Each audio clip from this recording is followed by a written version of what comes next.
Hello and welcome to my album review. Today I'll be reviewing Definitely Maybe by Oasis, their debut album, written by Noel Gallagher and performed with Liam Gallagher with Oasis. Hello. I'll start off with I'll be going through the track list, might play some of them like the riffs. I'll just start it off with Rock and Roll Star. I'll show you a bit of the riff on guitar while playing, excuse it. So here it.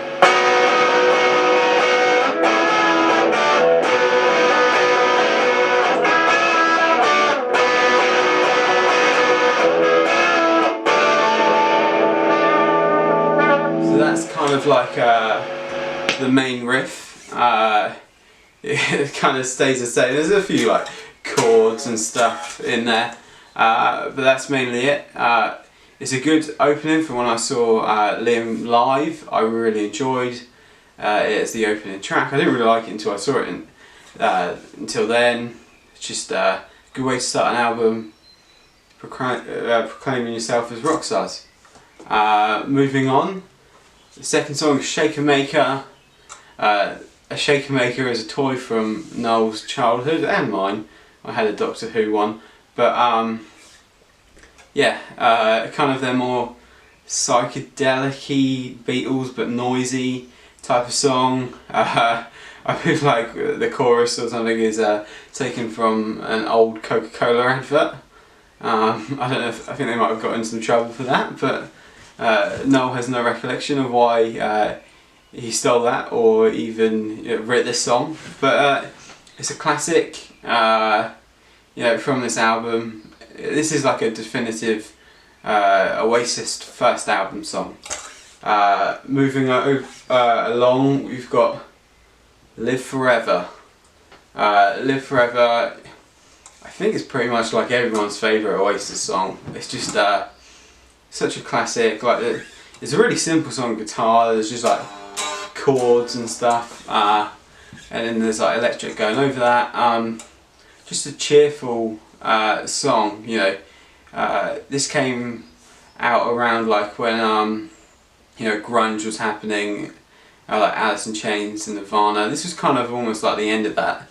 You had like a bit, at least in England, there's kind of like two sides. You've got grunge and you've got like the Britpop people. But this song was just like, I think, what everyone wanted to hear, and no matter if you liked grunge or whatever, I think you can help really liking this song. After that, it's kind of hard to beat that, but Up in the Sky, kind of a classic Oasis song, like a repeating riff, good rhythm section. It's a quite high singing actually. It's a great one live. I really enjoy it. Just a nice Oasis song. It was a good song to put after Live Forever, something a bit more fast. Yeah, it's good. Columbia. Columbia is just like a fan's, one of their fan favourite. It's great. I think it was Nebworth where they came out like the massive footballs. They came off a helicopter and the song was played. They played the song. It's just amazing. A very cool song. It's a cool person's song. Like just an easy riff. It's great. Supersonic. I played this one for you as well. Here it is. A bit.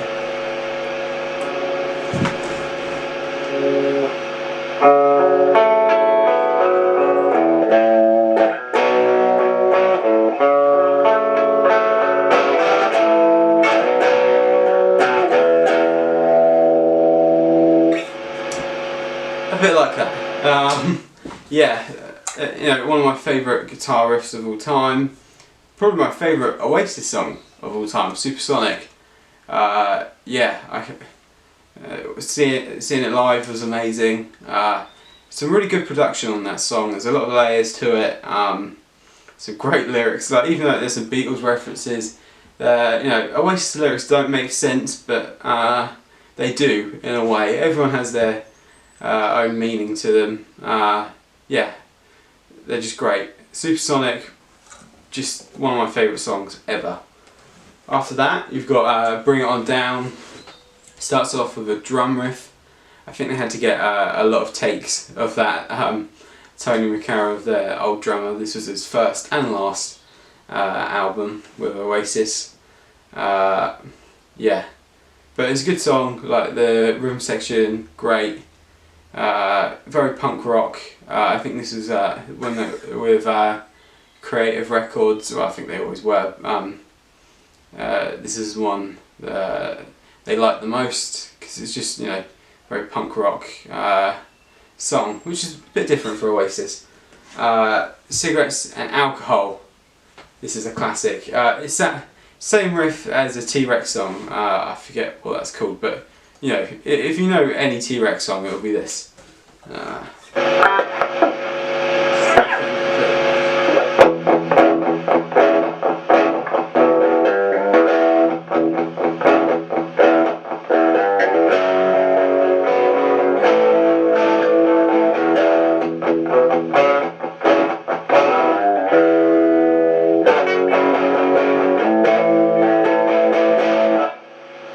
Some very bad playing there, but that's pretty much the riff. Like, yeah, I mean everyone. That's quite a stolen riff by everyone. But Cigarettes and Alcohol, great song. When I was in secondary school, that was our anti-drugs and alcohol anthem, which is weird because it's a song that's promoting all those things. But yeah, I think they were a bit shocked to get it on the radio. It's just a classic. Seeing it live at any gig or anything, it's just what everybody wants to hear.